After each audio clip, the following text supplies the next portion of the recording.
ભરૂચ જિલ્લાના મુલદ માંડવા Narmada bridge toll tax પર ગેરરીતિઓ ચાલતી હોવાના આક્ષેપ સાથે અંકલેશ્વર બી ડિવિઝન પોલીસ સ્ટેશનમાં લેખિત ફરિયાદ નોંધાવવામાં આવી છે। સુરતના સરથાણા વિસ્તારમાં રહેતા સામાજિક કાર્યકર રાજેશ ભોળા રામાણી દ્વારા આપવામાં આવેલી અરજીમાં જણાવાયું છે કે ટોલટેક્સ પર કાર્યરત કેટલાક પરપ્રાંતીય તેમજ સ્થાનિક કર્મચારીઓ વાહન ચાલકો સાથે અભદ્ર વર્તન કરી નિયમ કરતાં વધુ રકમ બળજબરીથી વસૂલતા હોવાના આરોપ છે।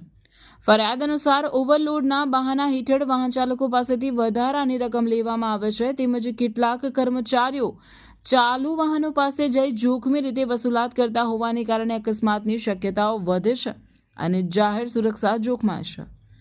અરજદારે વધુમાં આક્ષેપ કર્યો છે કે ટોલ પર કામ કરતા કેટલાક કર્મચારીઓનું પોલીસ વેરિફિકેશન કરવામાં આવ્યું નથી તેમજ ટોલના નિયમિત દરોનું પાલન થતું નથી। સ્થાનિક વાહન ચાલકોને મળવાની રાહતનો અમલ પણ ન થતો હોવાનો ઉલ્લેખ અરજીમાં કરવામાં આવ્યો છે।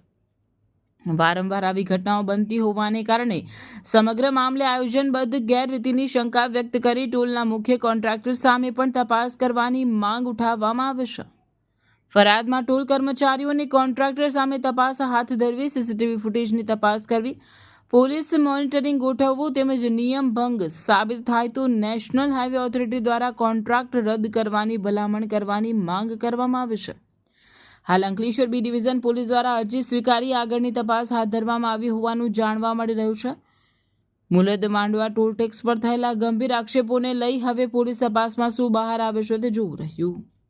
ઘણીવાર એવું બને છે કે ત્યાંના કર્મચારીઓ જે ગુંડાઓના વેશમાં ત્યાં ઊભા હોય છે તે મરજી મુજબનો ટોલ ટેક્સ વસૂલે છે તેમજ ઓવરલોડના નાણાં વસૂલવામાં આવે છે અને ત્યારબાદ કોઈપણ પ્રકારની કાંટા પરચી કે કોઈપણ પ્રકારની નાણાં ભર્યાની રસીદ આપવામાં આવતી નથી। જ્યારે આ રસીદ કે કંઈ માંગવામાં આવે છે ત્યારે ડ્રાઈવરો સાથે બેહુદું વર્તન કરવામાં આવે છે, ગાળો બોલવામાં આવે છે, મારપીટ પણ ઘણીવાર કરી લેવામાં આવે છે અને વાહન સાથે ટીંગાઈ જાય છે વાહન ઊભું રાખવા માટે। તો આવા કિસ્સામાં જ્યારે કોઈ દુર્ઘટના ઘટશે, જાનહાનિ થશે તો આનો જવાબદાર કોણ?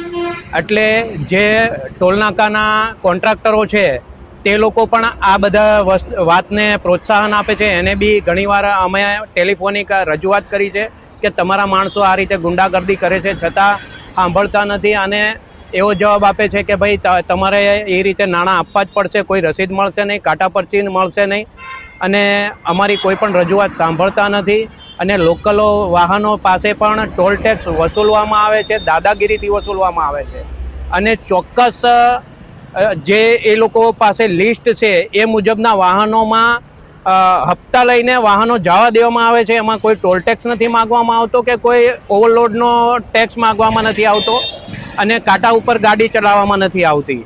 એટલે ચોક્કસ વાહનોમાં એમ જ વાહનો પસાર થઈ દેવામાં આવે, મોકલી દેવામાં આવે છે અને અમુક અમારા જે વાહનો છે જે અમે એને હપ્તા નથી આપતા એવા વાહનો પાસેથી દાદાગીરી કરીને બળજબરીપૂર્વક જે પરપ્રાંતીયો માણસો જે ગુંડાઓ રાખેલ છે એના દ્વારા વસૂલાત કરવામાં આવે છે, દાદાગીરી કરવામાં આવે છે।